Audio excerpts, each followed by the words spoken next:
I'm not a scientist. I'm not an expert in footballs. I'm not an expert in football measurements. I don't want anyone rubbing them, putting in the air in them, taking the air out. To me, those balls are perfect, and that's what I expect from a throw. I can't throw it over football. It's so goddamn hard about holding on to it.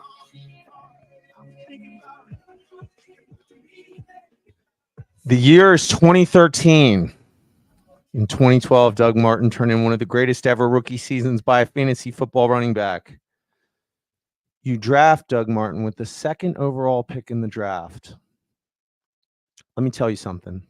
You don't know anything about pain as a drafter until you've experienced a 2013 Doug Martin 1 TD combined with a season-ending torn labrum performance. You don't know anything about fantasy pain unless you've used your second overall pick for the 2013 Doug Martin experience. And you definitely don't know anything about how to draft a fantasy football team. I'm Cash. He's Stacks. We're the Fantasy Millionaires. And tonight we're here to help guide you through rounds 3 through 5. Stack, what's up? I'm back from the Fantasy Expo, and I weigh the exact same amount as when I left to go to the Fantasy Expo. So, cha-ching, free fun all weekend, no weight gain, just great memories, great people. We were at a cabin, the Jeff Bell Horse Cabin, I guess we can call it. I don't know else. We had some great friends there. Our guy Ronnie, you called Ronnie the 101 of the Dynasty pick for the Fantasy Football Expo. But there was just a bunch of great people there. Jorge was in the cabin with us as well. Andrew, the Mustang Marauder. I mean, it was just a great experience. Trunk beers at the expo. I can't think of a better time. So if you haven't gone, please do get there next year. We'll be there every year until one of us isn't there. Yeah, correct. We'll be there every year until the apocalypse. Yeah. Until we revert back to a barter system. There's no more internet. We're going to be at the Fantasy Football Expo for the foreseeable future. And yeah, it was interesting. For me, I'm not as immersed in all the different fantasy enclaves as my partner Stax is. It seemed like this year at the Expo, there was a little bit less industry people. So there was actually more fantasy enthusiasts this year. But regardless, just to pump the expo, it's just like, I mean, it's just fantasy football on crack all weekend long. I mean, Friday night there's cornhole tournament, huge party, preseason football on in this big like pavilion area in the middle of Canton. It's in Canton, Ohio, where the Hall of Fame is.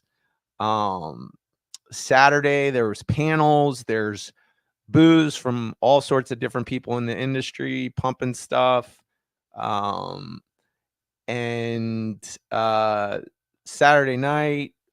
during the day there was a flag football tournament. Your boy Cash tried to get his old ass involved in flag football. And then Saturday night there was it was a beer pong tournament along with another party, and then Sunday is really, I guess, the point of it, where they have the majority of the different panels. Different people from the industry come. They give talks on how to start a business. Don't worry, I kept rolling with you. And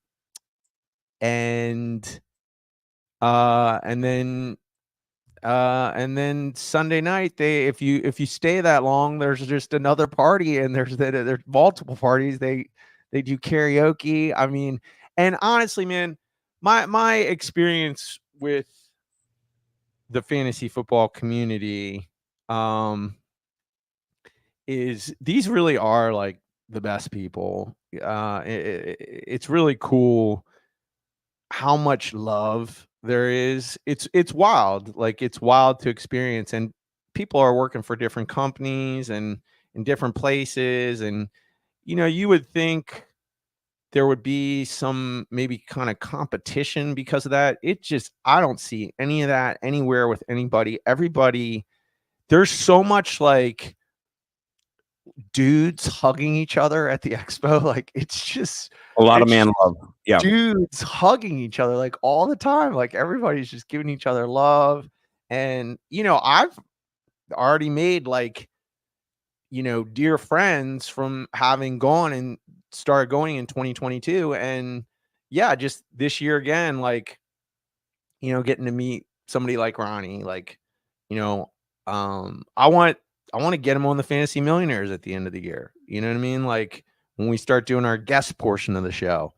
So I mean the expo it's just so much fun. That's the cool thing, man. Like, I mean, if you like fantasy football, you don't have to be an analyst. Like I said, this year, so many people went that weren't analysts, and they just have fun. It's just fun, fun, fun. Yeah, it's like a fantasy football sleepaway camp, It where is, yeah. you just you're like, I'm bunking with my buddies, we're going out, we're doing this, we got activities, and then we're gonna meet the counselor, and then got dinner at the hall, and everybody goes and you see everybody. And one of the cool things was we were at the flag football tournament, which did not have as much buzz this year because no Dez, obviously ex-NFL athlete, really raised the bar last year. But you got on a team called the Alternates, and I love your story. You guys were just a bunch of misfits, didn't know each other, rejected by God, scorned by man, and you guys came together. You won a couple games. I saw Cash out on the field defending your guy at one point. You were covering, says, "I'm open, give it to me," and you closed. He wasn't open. It was great. I love seeing you carry the Fantasy Football Millionaires banner into battle. And we rolled out, about to go over to the party at Canton, which is nice. They have at the NFL Hall of Fame Stadium. It's right there in the end zone area, and the concourse behind the end zone. And there's our boy Andrew, who's also in our house. Andrew Hall, shout out. Trunk beer extraordinaire. Him and Ronnie have their trunks open, and there's a gathering. And that gathering consisted of like 20 to 30 people for about 2 or 3 hours. And everyone just having the best time out there. That's where a lot of the man hugging that you speak of, I saw happening. And yeah, it just was a special time where everybody really loved being together. Bo McBrayer, the IBT media team, they were had a house, they were cooking food. Bo shared some of his food. I mean, it was just a real family atmosphere. And shout out Bob Long, who has worked so hard to create this fun activity-based, interactive, community-focused Fantasy Football Expo for several years now. This is our third. I think it's like 5 or 6 and maybe even 7. I don't know. But this is a great activity that everybody should do. And you don't have to fly. You can drive, right? Rent a car if you're close enough. We drove from Maryland all the way to Canton. And yeah, we're going to do it every single year. And just great times. Like you're filled with the joy of football. You're ready to go tackle your season. And you're really super excited about everything you're going to talk about and do. So yeah, it's perfect. Yeah, it really is. Like going to the Hall of Fame. I mean, that whole town, we kept saying it while we were there. Canton is weird. Fake town, fake news town, not a real town. Yeah, there's like a Truman Show vibe to it, because we kept being like, where are the people? There's Nobody people here. We are the only people in town this week. Yeah, I mean, I guess the entire point of that town is the Hall of Fame. I mean, there's a little downtown area, but that it is the mecca of football. So I mean, I guess it makes sense that it's sort of transient, and the main focus of the town being the Hall of Fame, that maybe it's just tourism is part of the commerce there. So yeah, it just seemed like the main people we saw were just Fantasy Football Expo people, just like driving around the city, and we brought that we saw city's population way up. It was like it tripled while we were there. But the Fantasy Football Hall of Fame is, if you're a nutter, about football, like you football probably world. are if Yeah. you watch this show.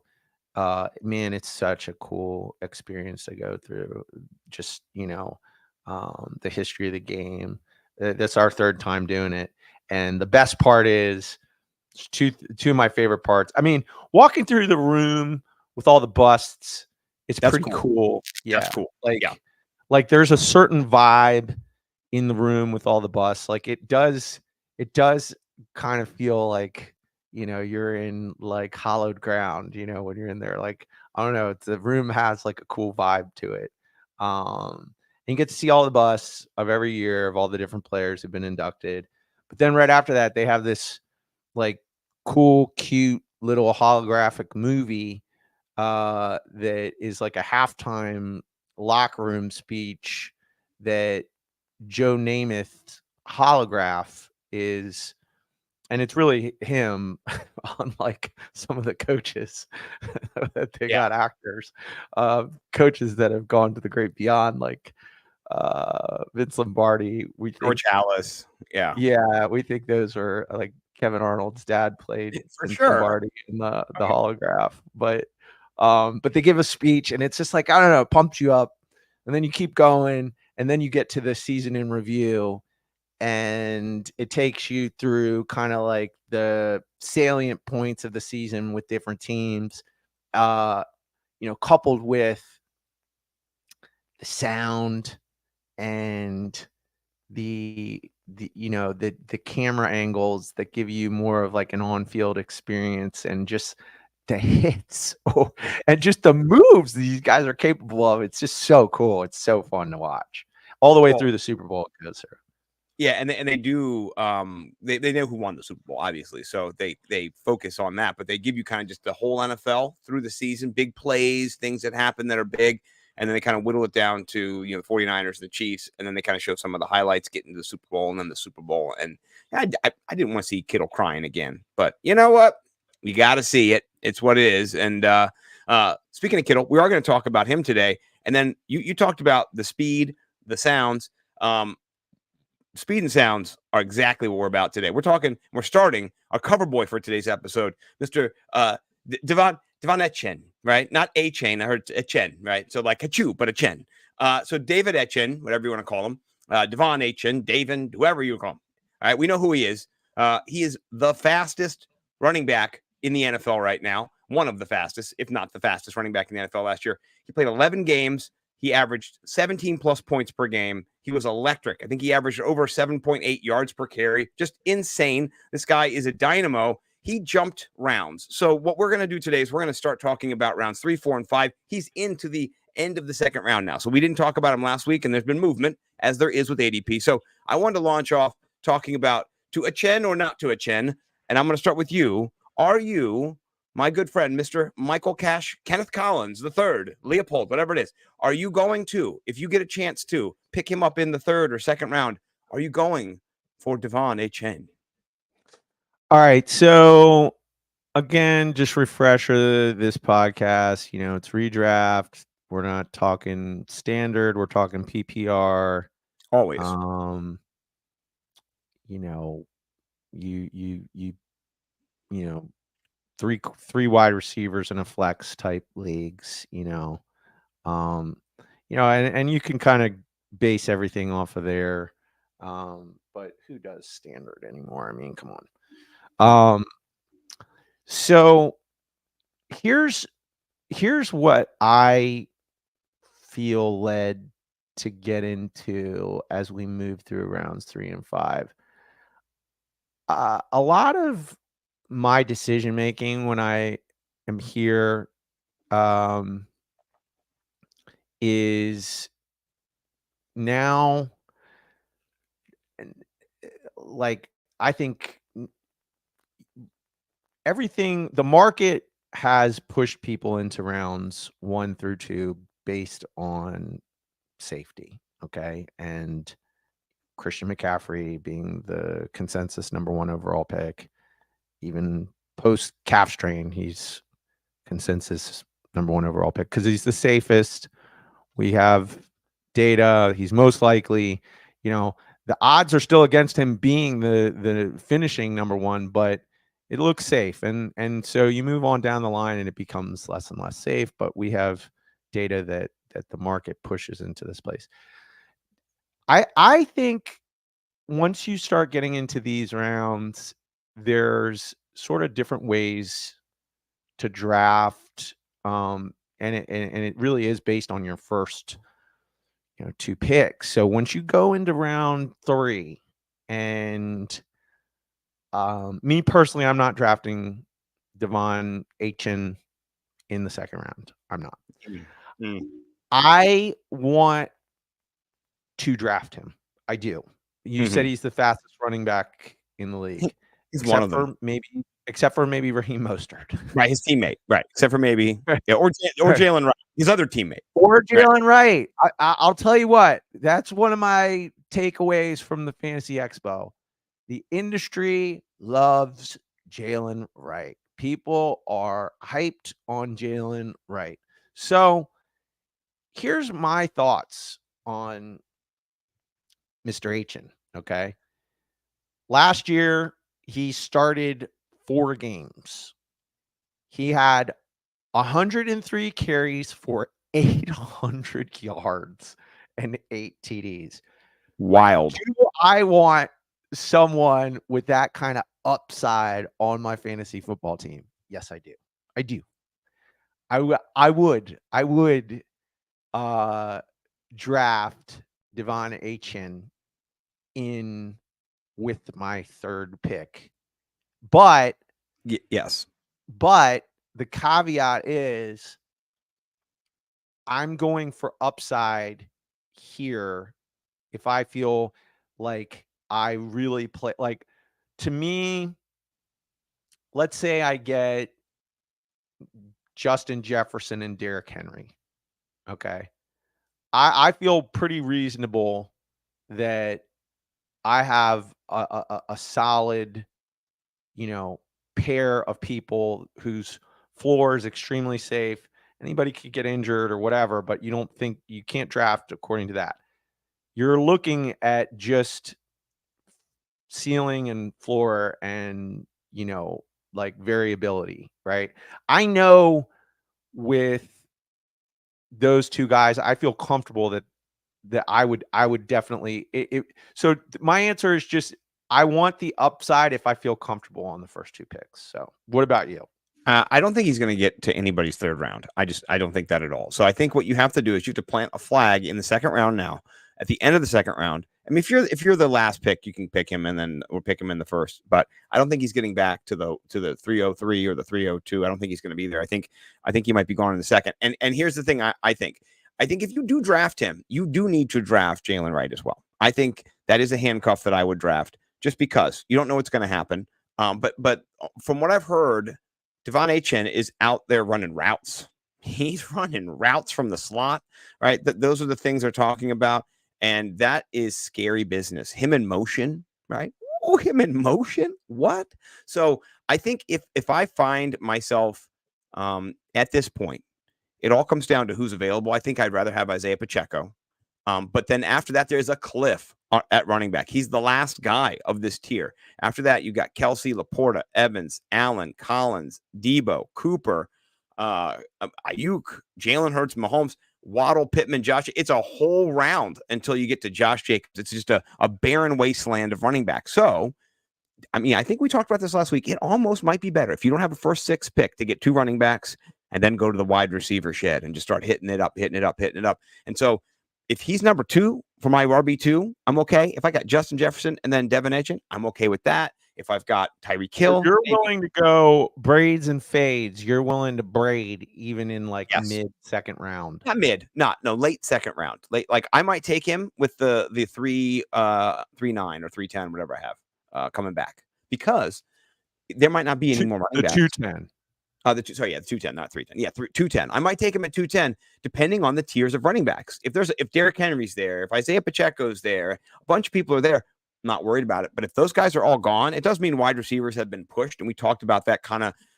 I'm not going to be going for Drake London or a Chris Olave. I might go for Devontae Adams if he falls there, but I'm more looking for ETN, Pacheco, and then Etchen's like my third guy in that tier, who I will go for. But then after that, I'm not. But if that happens, then you got to think I can get on the back end. I can get like a Josh Allen or a Mike Evans coming back, and that's a strong start. You know, you get one of the top guys.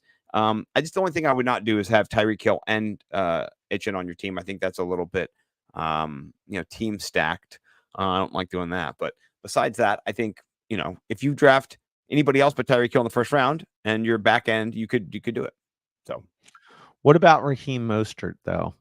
I mean, he's late. He's a late round RB again. Like I'm going to do the same thing I did last year. If I don't get Etchen, I'll get Mostert. And I did that. I got Mostert last year, like the 9th round. So I still like him as well. He got like 16 touchdowns. And I'd say he loses 6 touchdowns. He gets 10 touchdowns. Okay.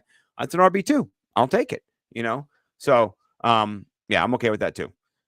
That's just how it goes. Yeah, I mean, that's I guess the only reason. If it was just Devon Achane and Jalen Wright, you have a rookie coming on the scene, and then you have a second-year player who was electric with the football last year. But then you have Raheem Mostert, who had, what do you have, 18 touchdowns last year, and a million touchdowns last year. Old reliable is literally just as fast as these guys. Like, he's like, hey, you want to race after practice? Like, he just doesn't see it. And here's the other thing. People at the expo, I got into arguments with people about this. I'm like, they say it doesn't matter. I'm like, well, I don't know. It kind of matters. Like, what about on the depth chart? Raheem Mostert is listed as the first running back. Like, right. What does that mean? I mean, it means something. It means when the coach has to submit the players to the NFL and tell them how they're going to be, picking their starters and who goes where. Raheem Mostert is listed as the RB1 on the team. So it just makes me like nervous about a second round pick. I get that. Raheem Mostert in the middle of the 7th round, I just think you want pieces of this offense because it's so electric. And so it all is about opportunity cost, and tiers for me. And so like, I'm going to get an RB probably in the 2nd round. That's my goal. If I get Tyreek Hill and then I get Pacheco, I'm dancing, you know what I mean? So, the upside is there. So that's why, like, I mean, I want to win. You chase upside in fantasy football. You don't chase downside. That's just stupid. Yeah. You play when you got stones. You play to win the game. Right. So okay. All right. Let's talk about playing to win the game here. I got 3 quarterbacks in this next tier, so I'm gonna kind of attack it a little bit differently than just saying, "What about this guy? What about this guy?" So in the Josh Allen, Jalen Hurts, Patrick Mahomes derby here, right, which is kind of all in this middle of the 3rd round. If you are going to go early QB, I normally do not. We normally kind of wait until that 2nd or 3rd tier of QB. But let's say you are in the mix. Sell me on one of these guys being your guy. You got Josh Allen, most vacated targets because you've lost Diggs, you've lost Gabe Davis, you've got only Khalil Shakir in there. You've got a rookie, Keon Coleman, in there coming in, good for him. But you got tumult, right? Kincaid's still there, but you just don't know. Josh Allen, QB1 last couple of years, still being drafted QB1. Then you got Jalen Hurts, right? He's got Saquon. He's lost all world Jason Kelsey. What a beast, man. We get him on the New Heights podcast now, more so cha-ching, but still, no Kelsey. And maybe the tush push kind of doesn't be the most played out play in NFL history. And then you got Mahomes, right? Who was QB8 last year. And he's all the way up at QB3, and he just lost Hollywood Brown. So all of these guys do have a little bit of, just some churning around them that could kind of cause some maybe down years for them if they're vying for that top spot. So you sell me because I'm kind of iffy on all 3. Who's your guy this year if you're going there? Okay. So again, in this podcast, to who's ever listening out there in Radio Land, millions. We're kind of coming from the 6-point per passing touchdown TD angle. That is true. You like to play bigger to go home. I mean, why are you playing with 4? Yeah. What do you guess to? So standard leaguers? In regards to these 3, okay. Again, I'm gonna give you Stacks and Mark and anybody else out there the Mike Collins draft strategy for this year. Okay. This year we have Patrick Mahomes. We have Jalen Hurts. We have Josh Allen. We have Lamar Jackson. We have Dak Prescott. We have Joe Burrow. We have CJ Stroud. We have Kyler Murray. Jordan we have Love. Anthony Richardson. We have Jordan Love. Yeah, we have and- Brock Purdy. Brock Purdy finished 6th last year. Okay. I don't see why there's some big regression with that. I'll tell you what. I have no I remember last year being at the expo disagreeing with the industry in the push that this is the year to go early on quarterbacks because one of the techniques that was really kind of figured out a while ago for value-based drafting is wait on QB. I just named you in a 12-man league like 12 quarterbacks. You can, and then there's more after that. There's Tua, there's Goff, there's Matt Stafford. There's Trevor Lawrence, who I think has a lot of positive regression this year. I'll tell you what, the only person of this tier that I could see myself, and I could see myself drafting, maybe not the 3rd round, maybe at the end of the 3rd round, not this early, but maybe 311. Can I guess Okay. who? Yeah, guess. Okay. Patrick Mahomes. You got it. My Yeah. partner knows me well. Yeah, I do know you well. And I thought that I kind of was a big, long setup for you to get there because I wanted you to talk about Patty Mahomes because he had an injured Travis Kelce last year, right? Travis Kelce, according to all reports, healthy, full go. When he was injured last year, he only averaged 14.6 fantasy points per game. In the playoffs, he averaged like 21 fantasy points per game, which is scoring touchdowns left and right. I don't think it'll be exactly like that, but I think it'll be closer to the 16, 17 points that we're used to with Kelce. If you get Kelce and you stack him with Mahomes, a little 2, Kelce maybe in the 2nd, Mahomes in the 4th. I fucking love that strategy this year. It is a banger. So, yeah, I don't think I'll get Mahomes by himself, but I will stack him with Travis Kelce this year and roll Tide roll. Like so I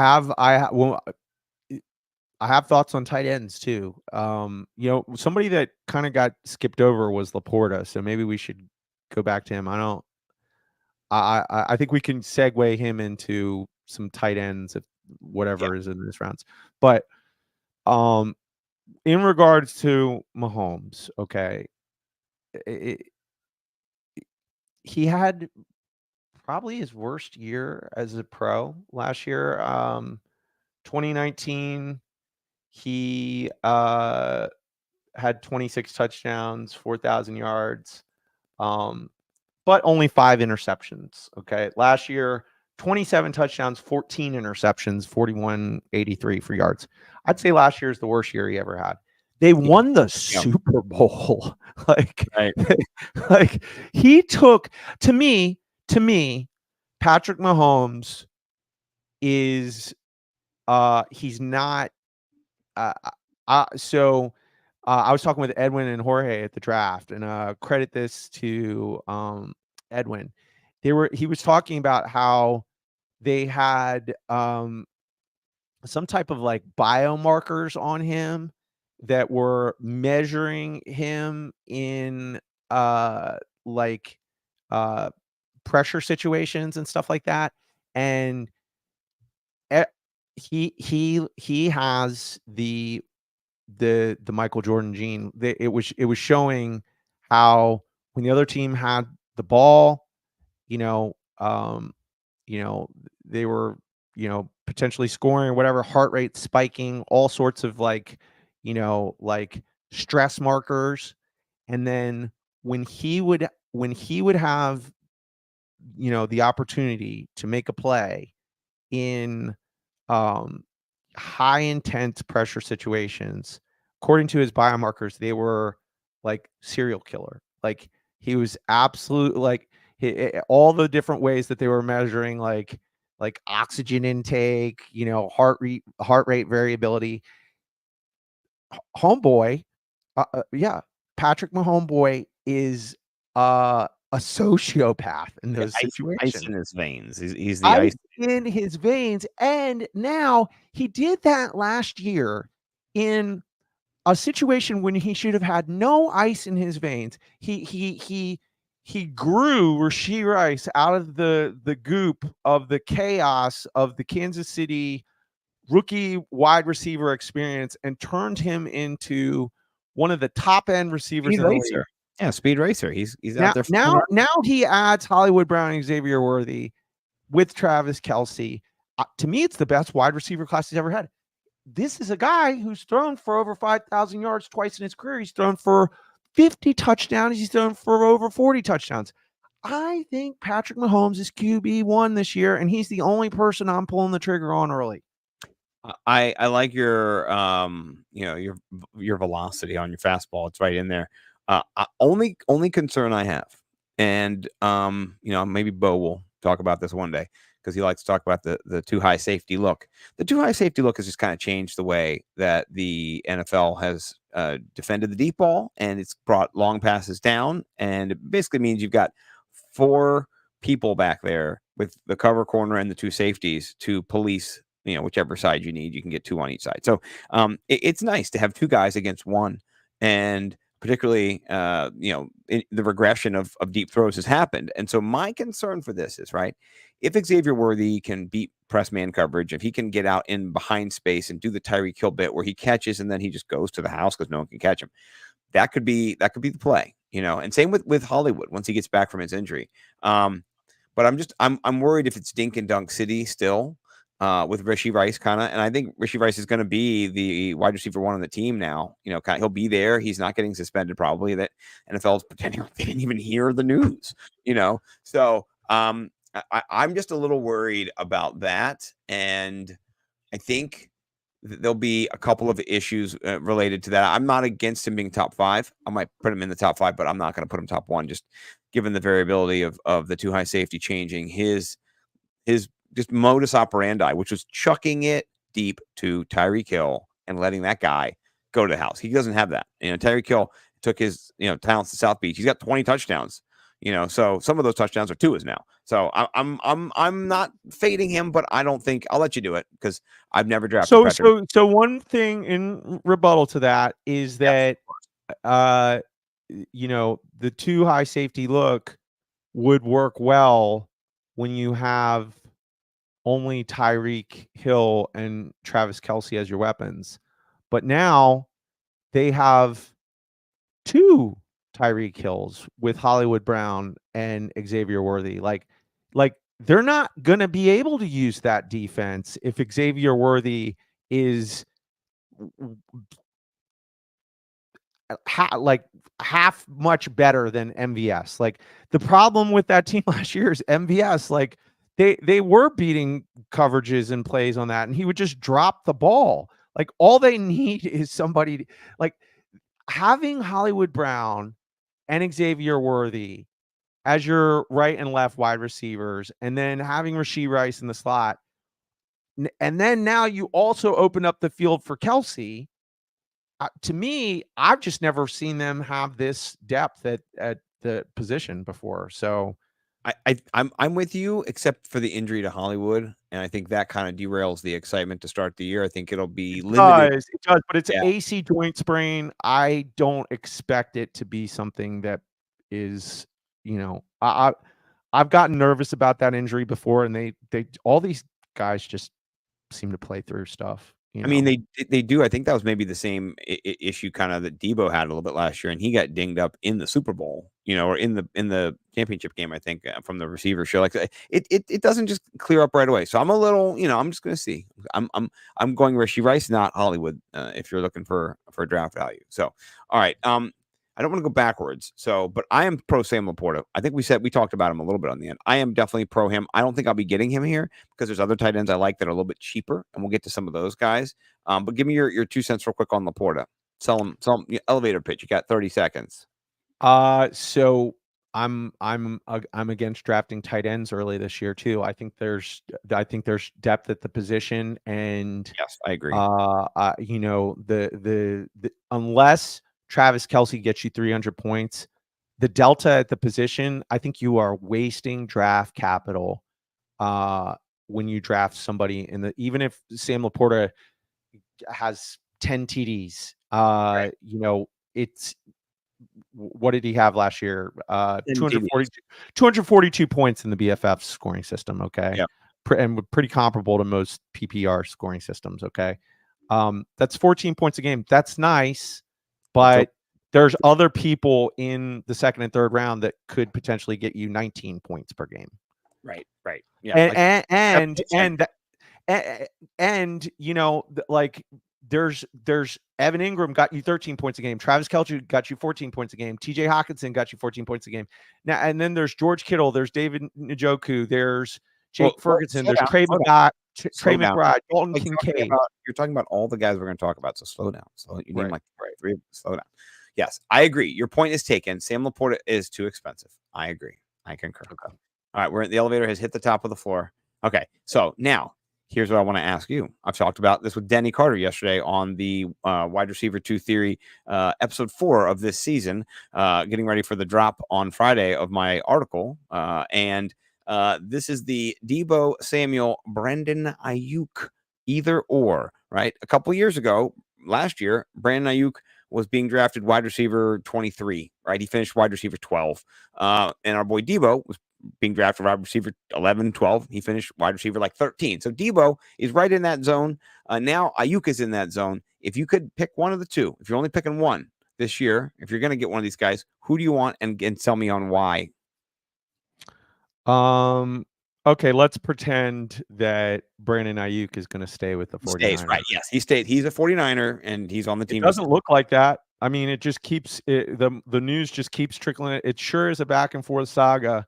I mean, it is be traded by now, though. I mean, every day I hear. I just saw something else come out in the last 6 hours where they say there's a deal in place. They're just finalizing it with the freaking Pittsburgh Steelers. Well, if that happens, then Deebo to the moon. Really, we talked about it already. Yeah, Deebo, and then Ricky Pearsall too, and Kittle. So, yeah. So let's say he does stay and he doesn't get traded and it doesn't work out.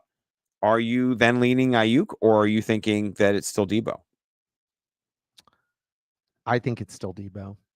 Yeah, I think Deebo was drafted at wide receiver 15 last year, and he finished at wide receiver 15 last year. I think he is. I mean, he's one of my favorite people in the whole league. I mean, in terms of that team, they win when he's on the field. They don't when he's not. In terms of what he does with his touches, it's absurd. His efficiency numbers are absurd. And I don't think anything changes this year. So I do think if he does remain a 49er,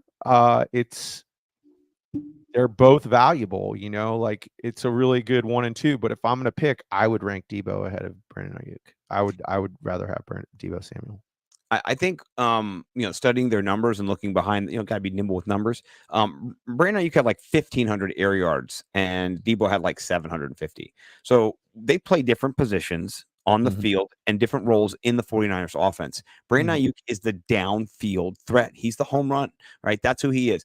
Our boy Deebo is give him the ball behind line of scrimmage, give him a screen, give him a handoff, give him an end around, give him a reverse, give him whatever. He 5-6 rushing touchdowns last year. He gets carries down by the goal line, right? Deebo is in play. So they do different things. I think we talked about, Denny and I, the efficiency for Ayuk, it's gonna be tricky to maintain in that offense because he's hyper efficient. He's really a great wide receiver. He is.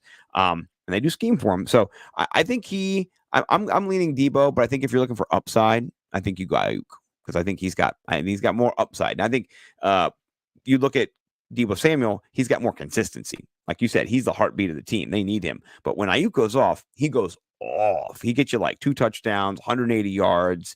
So I'm leaning Ayuk, particularly if he continues to drop in ADP because he used to be 14 and now he's 17. So people are just unsure, and then finally he does come back in. I like it. I like him as my wide receiver 2 on the team, or my wide receiver 3. If I'm going on a 3 wide receiver build, that would be him as a wide receiver 3 would just be, okay, magnifique. So, but yeah, Debo. Debo's the girlfriend who's gonna be there all the time, and it's just the best girlfriend you ever had. And then got sick one time, and then Ayuk's the one who's like at college and on a modeling spree, and just trying to go talk to people in Pittsburgh.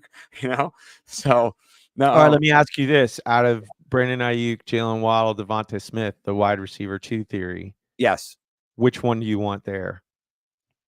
Well, I can have some of them both, because of where they're priced at. But if I can get, I maybe want Devonta Smith this year. I think at cost. So rank your wide receiver 2 in this tier: Brandon Ayuk, Jalen Waddle, Devonta Smith. Well, I think Devonta Smith's the cheapest, so they're a couple picks ahead of him. So I mean, here's the thing: I don't want to reach for Devonta Smith and get him at like the beginning of the end of the second round or something like that. Like I'd get him in the third round, but he's going at the beginning of the fourth. So if I can get Devonta Smith in the fourth round, that's a game changer. So if I can't, I'll get him in the end of the third. But I think I want Devonta Smith at his cost. But I love Cooper Kupp in here. I mean, Cooper Kupp. Here's the thing. Cooper Kupp used to be wide receiver like 20, 21. He's just flying up the board. We've been talking about Cooper Kupp's value, and so everybody else has been too, apparently. Right. Is he the number 1 wide receiver 2 theory candidate this year? Cooper Kupp. He is now, given where his draft position was. But what I'm going to do is I'm going to do a Debo Ayuk start, because Debo and Ayuk are right around him. I'm just going to start with a little debate about this. If you want Debo, this is what you're getting. If you want Ayuk, this is what you're getting. They're both wide receiver 1s in their that's pretty much, they're on that fringe. So yeah, I do like all 3 of these. I will draft any of these 3 players: Waddle, Devonta Smith. Those are all my guys. I've got more Pittman than I want, but it's because Pittman's falling and falling and falling, and I've been getting Pittman at a cheaper rate. But I'd rather have Waddle. And I think my ranking would be, if I had my druthers, I would hope to wait to get Devonta Smith. But I'm okay with Cooper Kupp, Jalen Waddle. Both those guys are going to do really well. They paid Jalen Waddle like $30 million per year. It's like $28 million per year down there. So I know they want him to be around. And if anything happens to Tyreek Hill, I hope nothing does, but put him in bubble wrap. But if anything does, Jalen Waddle's a wide receiver 1 immediately. And we already know that his talent took him to South Beach. So yeah.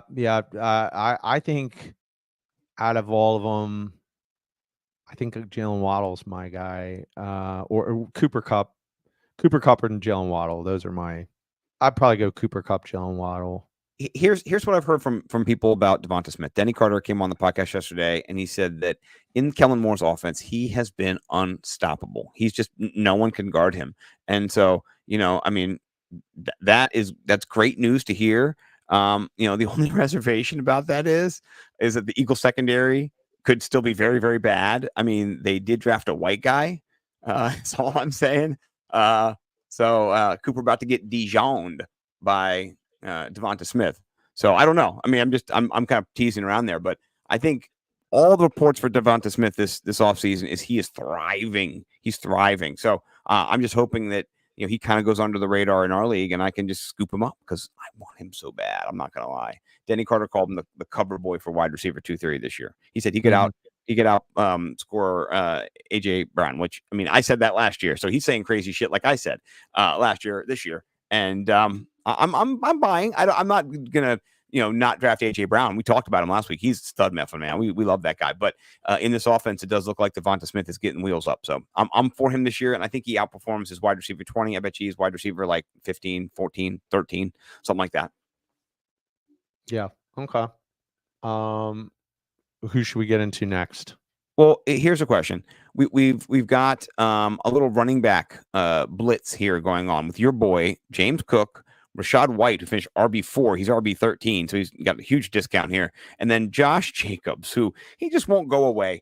We always want him to, but he does not. He's sticking around, right? I think Josh Jacobs is a little inflated here at RB12. I'm not comfortable drafting him there really at all. I'm much more comfortable drafting James Cook, and I think you might be too. Talk to me about your love affair with James Cook. You drafted him last year. We were talking off season about him, and I know that you still have a little bit of a hankering for him. You got a little bit of sweet tooth for old James Cook there, don't you? 1,000%. I can't believe he's going that late. I mean, it's Unbelievable. interesting. Dude, Unbelievable. no, it's interesting. It's interesting doing these shows on a weekly basis and watching ADP fluctuate throughout August, because I remember him being higher in ADP than where he's at right now. Just players catch buzz and the market adjusts. And to me, dude, he's I, if ADP had him in the second round, I'd be like, that's a great pick. Like, I he had last year 1,100 yards rushing and 445 receiving yards. Okay, only 2 rushing TDs. I mean, now you do have Josh Allen, who had 15 rushing TDs last year. But he was James Cook also was not the goal line guy. And this year, in terms of competition, he's set up so that there's positive regression when it comes to, um, red zone touchdowns. So I, to me, yeah, wheels up on James Cook. I don't get how he's this far down. Like, I mean, Ray Davis is a big boy, so maybe they do kind of sort of model the way the system was last year. But when Joe Brady took over that offense, he just went to another level in terms of usage. And now with the big gap in the vacation of targets that's there, who gonna eat? Who gonna eat? James Cook gonna eat. He James Cook gonna eat. he's a beast. And I would totally go earlier on him. Yeah, Like, he's yeah. somebody that you'd I have reach no problem. Yeah, Yep, in the I would third. reach. I would reach. I like that. Here's the thing. If you look at you're right about the Joe Brady thing. 23 touches, 15 touches, 28 touches, 20 touches, 19 touches, 17 touches. That's an RB1 right there. I mean, it's not Derrick Henry levels, but I mean, that's Saquon Barkley levels right there. You know what I mean? Like, that's how it goes. So I do think he'll be more efficient this year. He had 80% catch rate last year. He's going to do a great job. You give him 75 targets this year. He catches, I don't know, 60 balls, maybe, 58 balls for 600 yards. He adds 1,200. He's got 1,800 fucking yards. Instead of 2 touchdowns, he gets you 8 touchdowns or 9 touchdowns. That's RB 7. You know what I mean? And you can get him right now for what I said, RB 13 or 14. What's he at here? RB 14, man. Yeah. That's wild. That's wild. The whole thing that happened with Joe Brady was absolutely advantageous to James Cook, and it played out like you said. You can see the usage. I mean, the problem with that offense, from Sean McDermott's perspective, was the plays being called were setting Josh Allen up for failure because homeboy likes to force it. Like I said, chuck it and fuck it. He's a gunslinger. Yes, he is. And so they completely modified how they were using, They put plays. the governor on the car. They put the governor on it, and they were, and all of a sudden, James Cook and Dalton Kincaid started getting just peppered with targets. Yeah. And I'm excited. I'm co-signing. Yes. No, all I was going to say is just like, if you go back last year too, it's like, he dropped like 3 touchdowns towards the end of the season too. Like, his number should be even better. He should have. Yeah, like he just had like random drops. I mean, to me, James Cook this year is, I think he could be a league winner. I really do. I think one of the reasons why it says RB14 here, if you look at Underdog, he's RB54. He's a pick 54. But in CBS, he's picked 28. ESPN, he's picked 29. That's the middle of the third round. You know what I mean? That's not coming back to you. That's me stealing him right from you.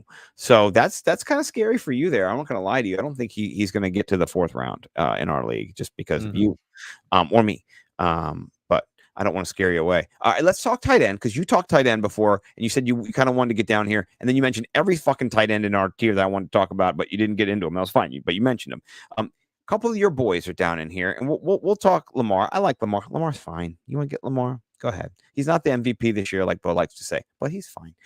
But tight end wise, you might want to connect with your boy Mark Andrews again, because in this tier you've got Trey McBride, Mark Andrews, and then Dalton Kincaid, and I like all three of these guys here. I might get me one of these boys.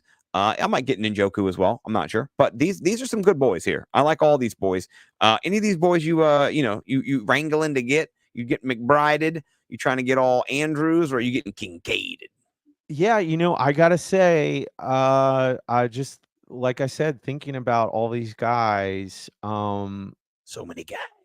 there's so many guys. So So many that guys. to me, tight end strategy is you have a premier tight end, and there was 3 to 4 per year, and it looks like there's at least 8 really viable double-digit PPR tight ends this year. So, it goes with the build, but I'm not reaching for Kelsey or Laporta, and the only way I think I'm even going to draft here any of these McBride, Kincaid, Andrew options is if I just feel really good about my first 3 picks, and I'm going to go in the 4th round. Like, not saying they shouldn't be drafted there, but for me personally, I could just see myself snagging like DK Metcalf. Yeah, I'm okay Um, with that. I like DK Metcalf's upside a lot, and DJ Moore. I didn't even talk about him. He's a beast. I love him. He's Mhm. undervalued as well. DJ Mhm. Moore. Mhm. Keenan Allen weighs 265 pounds, bro. Mhm. I don't Mhm. understand. What did you hear that report? Yeah, That's I'm insane. I'm That's not. insane. I've looked at the the dude, Videotape. and yeah, I've looked at the tape. I've looked at the dudes and pads. He doesn't look like he's 230 pounds to me. He looks like he's the exact same guy. It's the weird. 265. They said 265. They said 230. They did not say 260. I've seen the reports. They said They said they did not say 265. There's no way they said. I saw it. I saw There's it. no way. Your eyes are crossed, bro. It did not say 260. I'm There's gonna no find way. it. Wait, look, he does not. There's no rumor. Keenan Yes. Allen. I'm gonna Google it right now. Keenan Allen, 265 pounds. Okay, No, I'm just telling you what the kids are talking about on the tweeters. okay. Probably was a joke, but No, yeah. No, maybe there was a joke. Hold on, I saw it. I don't know. I can't stop thinking about Keenan Allen reportedly weighing 265 pounds. That's on X. Okay, maybe that's what you I saw. did see that. Okay. He the report. Okay, he's 230. That's the Okay. report. Okay, I Okay. saw the 265 and I thought, holy crap, that's No, hilarious. he doesn't weigh 200.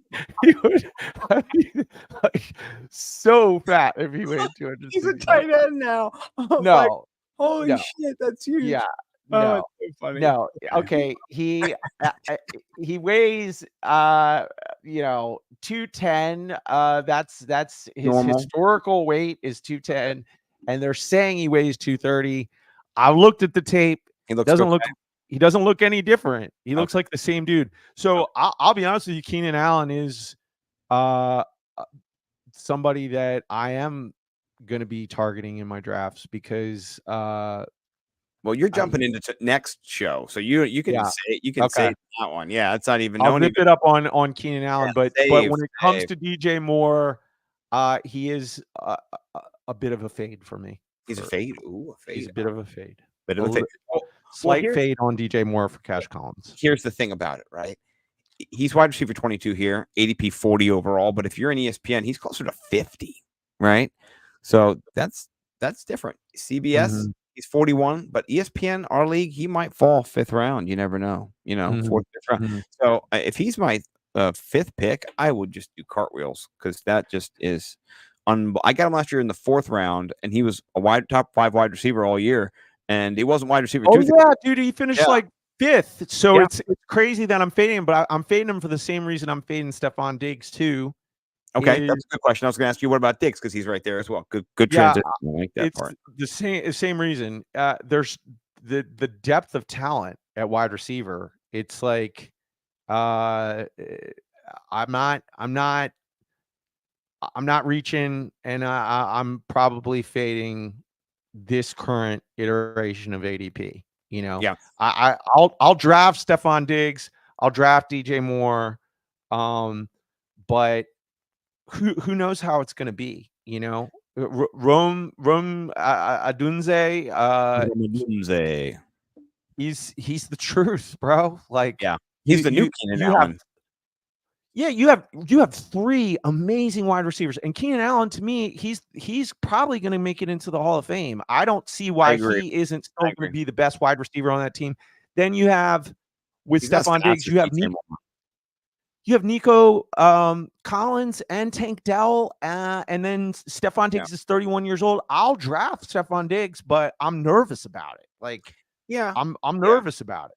No, I feel that. I feel for Keenan Allen, same thing. You know, with Diggs, they're stars that have been top, wide receiver ones for years, or in that wide receiver 1-2, and now they're in that 2, 3, or 4 tier. And or 2 or 3 tier. It's a little different. The problem I have with Stephon Diggs is that he's wide receiver 23, and then if you scroll down a little bit here, he's not. Yeah, he's at the end of the round. Tank Dell's wide receiver 27. So you're not even getting any deal. There's 3 wide receivers. They don't really run that many wide receivers 3 sets necessarily. So that Tank Dell you got to get him hyper efficient too. And it's a tricky offense. I think overall I like Nico Collins the most out of all 3 of those guys. I've heard other people sell it the other way and say they like Stephon Diggs because he's the cheap middle price of the 3. But I like CJ Stroud. And I think if I get Nico Collins, CJ Stroud, either one of those guys, I'm happy. And Stephon Diggs, I do need to see kind of what happens with him. I'm not sold on Stephon Diggs. He's in between. If he falls, I think I'll grab him, but I'm not going to be reaching. I think in this round, I'd rather have Mark Andrews or Kenneth Walker baby. Get wheels up. Give me all the Kenneth Walker this year. Oh, yeah. He's the MVP of Seahawks practice. That's what I'm hearing too. Yeah, he is just running around like a madman. He's healthy. His legs are good. They have a bad offensive line. They're getting better. They've drafted. Hasn't always worked out. They've had some injuries and trade away some people. But I do think their offensive line will improve. It's one of the worst ones, though, ranked for PFF-wise and kind of anywhere else. But I do love Kenneth Walker. I think he is the truth. We saw it a couple years ago in that Detroit Lions game where he just ran for 200 yards and caught passes and just did whatever. So I do really like Kenneth Walker this year, and it's a good deal. You get him an RB17. I think I'd rather have him in this area than Joe Mixon and Alvin Kamara as well. I think Alvin Kamara's, I'm fading Alvin Kamara at this point. I think he's dedicated himself again. He's back again, but he's an older running back, and so if I can get the youth, as they say, I want the youths. I'm going Kenneth Walker here for sure. Right. Yeah. I'll tell you who's popping off the page to me. 2 wide receivers that I can't believe are going this late. Amari Cooper, and Zay Flowers. Yeah. They got Malik Neighbors ahead of them. I'll just segue I'll go back to your guys, but I feel a Malik Neighbors could be a Saquon Barkley 2.0, where he's the only game in town. Right. So they force him the ball so that, he could get injured. He already kind of is banged up already in preseason. Yep. And so, you can just see this being a stressful environment where he is the weight of the world is on this poor man. He's a rookie in New York, and he's being force-fed bad Daniel Jones targets. And I don't know how he's ahead of Amari Cooper or Zay Flowers, because the quarterbacks that they have, maybe Amari Cooper a little and Deshaun Watson, I don't know. But you saw he was kind of Deshaun Watson proof last year. He had Joe Flacco. He had, all kinds of different things going on last year. But Zay Flowers, man, to the moon this year. He's undervalued right now, and he was undervalued last year by 13, 14 picks. He outperformed his ADP. He's going to outperform his ADP this year. He's going to be a top 24 wide receiver. Bet he's 23, 22, something like that. So, sell me on. Did he finish last year? I mean, didn't he finish 16? No, I think he was 31st last year for wide receivers. Yes, yeah, but he was drafted 44th. So he was 13 spots ahead of his ADP. He was one of the positive. He was 31 in the BFFs. Yeah. Yeah, 31, and then 44th was his ADP for wide receiver. So I mean, that's plus 13. So he's gone up. So if he's 31 and now he's at 27 or 26, that's 4 spots. That's not a lot of spots, and he's going to get better. He was a rookie last year. He was electric. He had that fumble at the end, in the playoffs and stuff. Like, he is going to return like a phoenix, and I do like him as well. Yeah, I mean, you're looking at all these teams with like the Packers, the Texans, that have 3 wide receivers, the Bears. It's like, yeah, we already know that he's the wide receiver 1 on his team, and he was as a rookie. So I just very safe, like, if he's your wide receiver 3, oh, that's sexy. Yeah. I mean, this will be more consistent, but you're looking at games last year: 13 targets, 10 targets, 8 targets, 8 targets, 11 targets, 10. It's 5 over 10 target games. I'll take that, man. I'll take that. With his speed, the rep should increase. Targets last year, he had 108, but he gets 125 targets this year. He turns those 77 receptions into 90 receptions, and I bet you gets you a couple more touchdowns too. So, yeah, I really do I love Zay. I'm with you, and I'll fight you to the death for him again this year, just like we did last year. I'll do it. I'll be on Zay. I know you will. I know you will be. I'm going back to the well with Zay and James Cook. Those are both the guys this year that I was on in multiple leagues last year, and I'm going to do it again this year. I know Kenneth Walker and Amari Cooper are also really jumping out in this rounds 3 through 5. Yeah, in this area. I like Amari Cooper a lot. He finishes a top 15 wide receiver last year. He is the man, right? I do like him. Let's talk CJ Stroud and Anthony Richardson, right? 2 second-year QBs. Anthony Richardson popped, then got hurt, and he got popped. CJ Stroud, whole year, you were singing his praises on our show. You were telling people to play him, to pick him up. He was an elevate consistently when you were playing him, which I thought was outstanding. Great, analyzing. But what about Anthony Richard coming back, and then CJ Stroud in this tier, QB5, QB6? Are you ready to break the seal? If you haven't got Mahomes yet, and Mahomes gets picked up, are either of these guys intriguing to you this year? Both of them. Yeah, for sure. Both of them. I mean, that's what I'm saying, is just there's just so much depth this year at the position. I think for me, again, if I feel really good, I've gotten through 4 rounds, and CJ Stroud and Anthony Richardson are there, and I'm just ready to pull the trigger on a QB.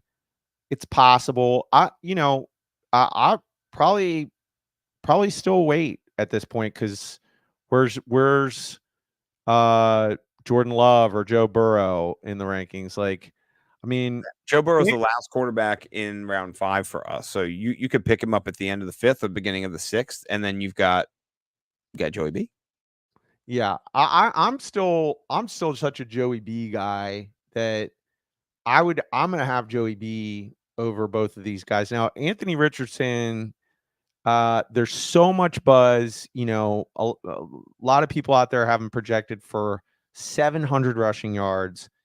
In terms of upside, he's the Devin Achane of QBs this year. I mean, the biggest amount of upside, if you're drafting for upside, it's Anthony Richardson. So yeah, he also has the biggest risk, though, probably as well, because homeboy throws his body around like it is going at us. It's Cam Newton-esque, and that only lasts for a certain while. I mean, Cam Newton got broken, so you don't want to see Anthony Richardson getting broken already, because he only played 2 full games, and he got knocked out of both other games. It's crazy how much buzz there is with such little data. Like, what did he play? Like a year of college or something like that too? I mean, football and came right out. He doesn't have a lengthy college career. He doesn't have a lot of data in terms of games. He's just this guy raw, where everything about him screams, he could be the next thing in the NFL. And then he shows it for 2 games, but then he gets injured. So to me, it's a real upside pick, and I'm Cash Collins is probably not going to roll that way unless I'm either tilting or I've just gotten so many juicy picks that I'm ready to make an upside play, Yeah, I'm with you. And I think where last year I got him as my QB number 2 in like the 10th round or something. You're now having to pay up, right? I And want so, Joey B. yeah, I know you do. I know you do. Let's talk about this because this is the guy that's your guy, and he's here at the end of the round. I'll give you Joy B. He's been battered and bruised. His playing career is not, it's Matthew Stafford-esque a little bit, even worse in the beginning because he's getting hurt, he's getting banged up. He's got all the talent in the world, might be the best quarterback except for Patrick Mahomes. And homeboy just has not been able to play, and then he has that wrist injury. Help me not worry about drafting him if I know he's got the wrist, I know he's got the Achilles calf. I mean, he's just he's Optimus Prime out there. You know what I mean? Yeah, it's true. I mean, he had his ACL torn. Right. Last year going into the season, his Achilles was messed up. Now he has the wrist. So I get it. But There's issues, you know what I mean? I mean, he's also priced down in the end of the 5th, beginning of the 6th, so you're not paying up for him, but you don't want Joe B to go out like you did last year. That's not ideal for you. You still won the championship in the league, though. Kudos. Well, here's the thing. To me, Joey B is just minus injury. What's the metric? It's like consistency. When he is on the field and he is healthy, I love drafting players where I don't have to do a lot of strategy with. Like, it doesn't matter who he plays, in 6 point per touchdown passing leagues. He's getting you 35 touchdowns a year, right? He's getting you 4,500 yards. Like, that's what he does. So, to me, a quarterback that's getting you 25 to 35 points, depending on the game, is I love having that. And the fact that he's, because of injury, become QB8 off the board. I think there's a ton of value. Like, with all these QBs this year, the people I'm most interested in are actually, because of ADP, Jordan Love and Joe Burrow. Yeah, we'll get to Love next week for sure. I'm gonna fade Joe Burrow. I'll let you grab him, and we can play him in DFS, and I'll get a little taste because I'm a little scared. I'm not gonna lie.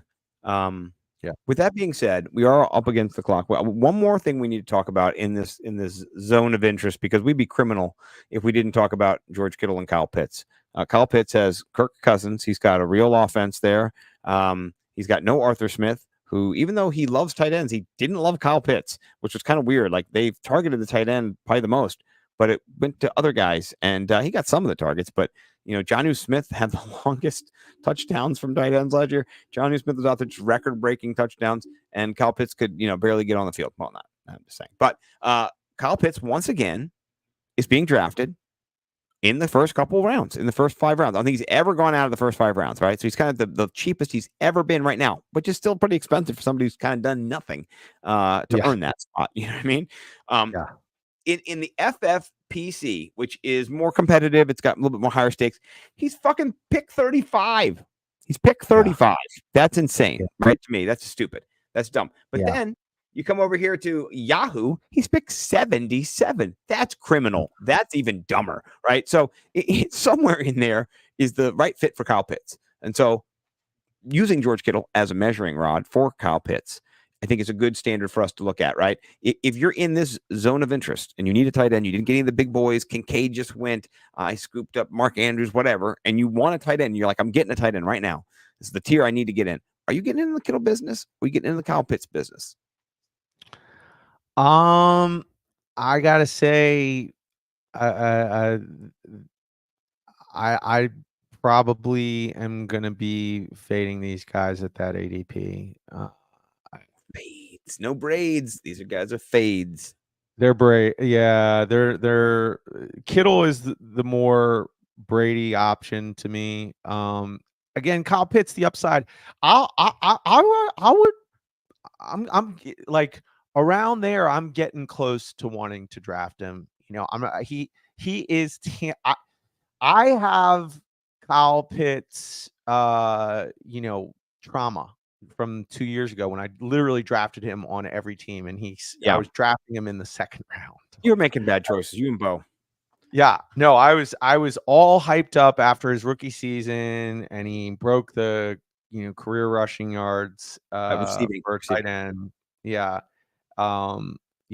he certainly looks and has the ability to be what everyone thinks he could be. And I do like, the Falcons this year. I do like their new offensive coordinator coming from the Sean McVay coaching tree, Zach Robinson.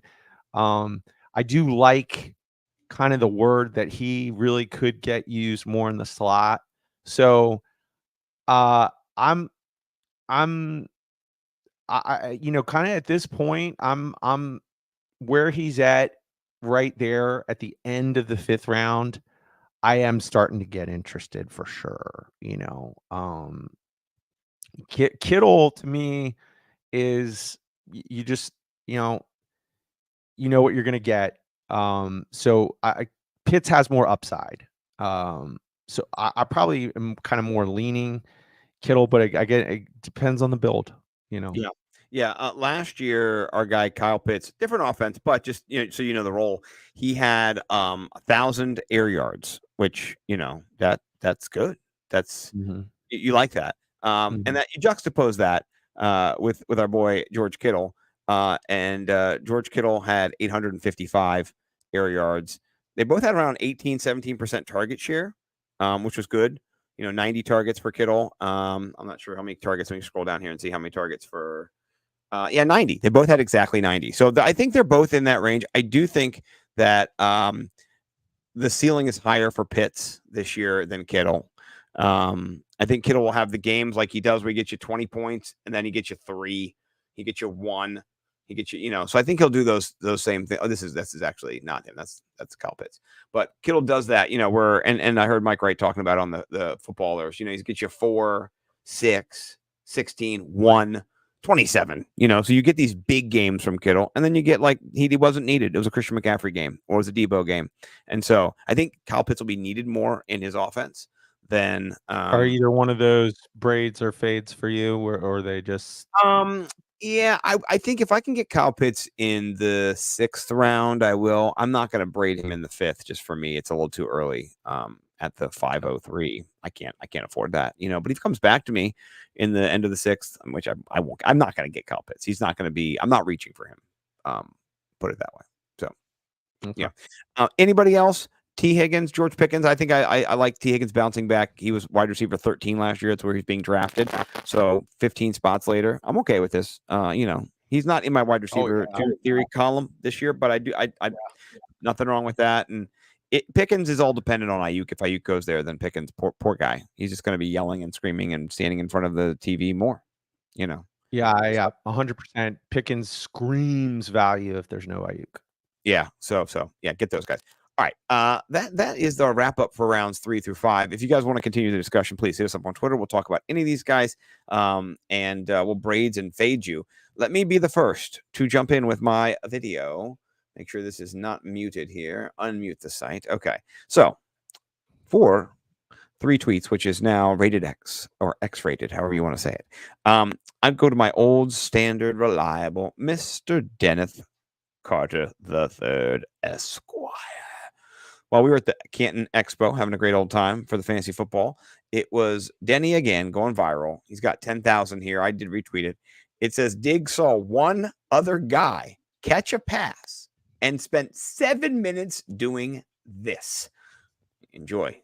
They came out 11 personnel, which is what the five-headed monster would be. One back, Joe Mixon, tonight's Dameon Pierce, one tight end, Dalton Schultz, and they had the big three spread out, and the Texans wanted to play This man is a coverage. preseason Defense game. is playing man coverage against them. So how do you match up? Very rarely you're I going to mean, find a look, team in look the at NFL that's him. gonna have He's going through the three whole true cover pantomime. corners to match all three. So they came. Oh, he's in trouble. CJ Stroud is a deer in headlights. I just love this because it's Stephon Diggsing. And if you can get Diggs to Diggs, he digs. That's what he does. He speaks, kindly and carries a knife. And he's definitely doing that right there. So I love that. Denny, spot on, perfect tweet. So Did you hear what Josh Allen said? he said he's glad he's not on his team or something like He that. said something like, I'm going to misquote him a little bit, but he's like, I love that guy, but I'm not Gonna miss him. I'm not gonna exactly say I miss him. Right. Like I don't really miss him. Yeah. Like I think she asked him, "Do you miss him?" He's like, "Yeah, I'm not gonna actually say I miss him." Yeah. That's yeah. I like when they went around the Vikings locker room and they asked all the people a couple years ago who the worst person they wouldn't let date their sister. Yeah, and they were to a man. They were like, "Oh, Stephon Diggs, Dad, please keep him away from my sister." Oh, that's so funny. So, all right, which one of these are we doing first? You got the first one or the that one? Yeah. Here we go. All right. Yeah, just play it.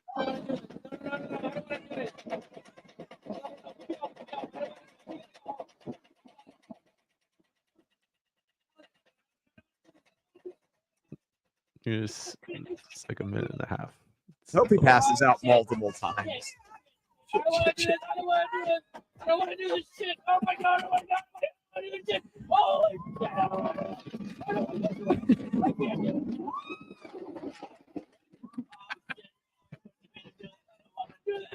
Oh my god. I want to break up. I want to break up. Now watch her face.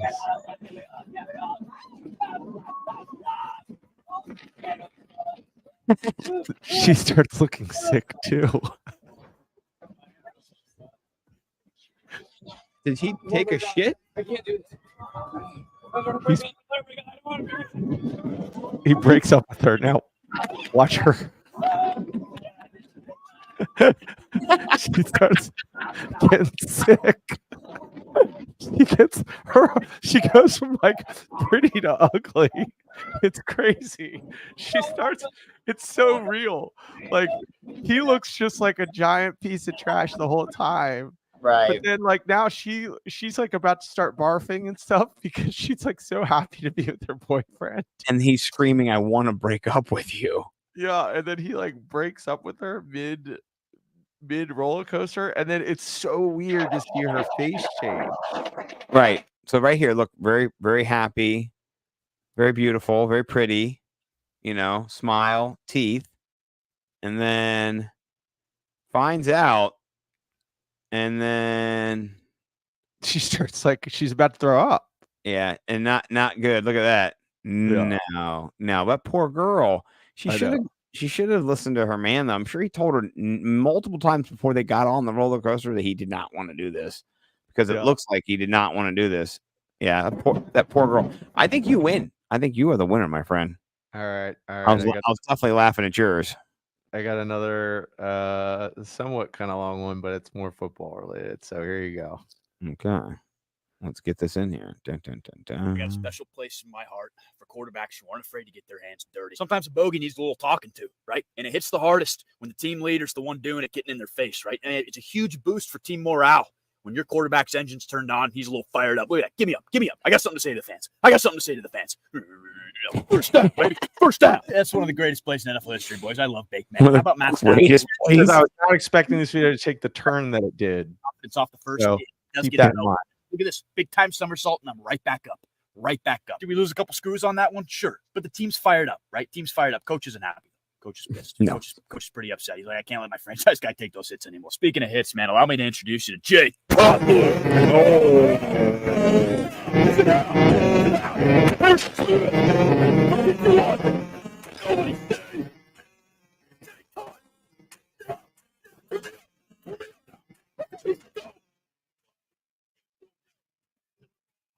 Who knew Jay Cutler had all these nice highlights of him just mowing people down, dude? I love it. I I love know. it. Jay Cutler. The only thing missing is the cigarette in his mouth. Yeah. Besides that, no. Well, I love it, man. Another great show. We wrapped it up under 69 minutes. We win. If you do not already, please follow myself, Nimble W Numbers on Twitter. Please follow Mike, the Ralph Macho on Twitter. Follow the Fantasy Millionaires, FF Millionaires on Twitter. And we're coming back next week. We're going to do rounds, what is it, 6 through 9? Something like that. I don't know, 6 through 8. We'll figure it out. I have the people. I have it. I have it next. 6 through 9, something like that. 6 through 8 through 9. We'll get there. Here's the thing that I think we did talk about that a little bit less this week than last week, but if you listen to last week's show, please, if you haven't, go back and listen to it. It kind of gives you the foundation. If you're going to be coming out of the first 2 rounds with 2 wide receivers or 2 running backs or whatever it is, you really do have to make sure that these picks in these rounds are the right ones. So if you have a little bit of variance in there, you're able to kind of, I think you even made reference to it. You're able to kind of like have a safety net to get better players in the later rounds, or you can take more risks later. So think about how you're building your first 2 picks. They're the most important picks you have in your draft, and that's going to set the table for everything else you do in your draft. So really know kind of how the draft could go and how it unfolds and where you want to go from there, and get your strategy built up so that you can be not reacting, but proactive and kind of understand where things could play out, and you can build a couple different championship builds. So that's kind of my advice. Yeah, don't pick 2013 Doug Martin with 1 TD and torn labrum season, dude. It's so critical those first 2 rounds, man. Yeah. Well, no, Jabin, we'd love to have your rewatch, and we did miss you in the show, but that's okay. Thanks for jumping in at the end. I gotta say, we'll be back on Monday of next week. Not going to be on a Wednesday, so we got a little bit of shorter turnaround. But I love this season. This is the best season of the year. The beginning of the football season, just get so excited until we kind of drop in a couple weeks. Please do check out my wide receiver 2 theory. It'll be at nimblewnumbers.com. I'll put it all over social media, and check it out. And I love for you, Cash Collins. Let me know if you like some of my guys, you fade some of my guys. Give me your insight, because you're mentioned in the article as well, my friend. I will. Can't wait to read it. Excellent. All right. I'll let you close us out. You're always good at it. Until next time. Yep. Until this coming Monday, keep your ear to the railroad track, your nose to the grindstone, and get ready to draft season upon us. So go out and murder your leagues, and peace and love everywhere else. Peace and love everywhere.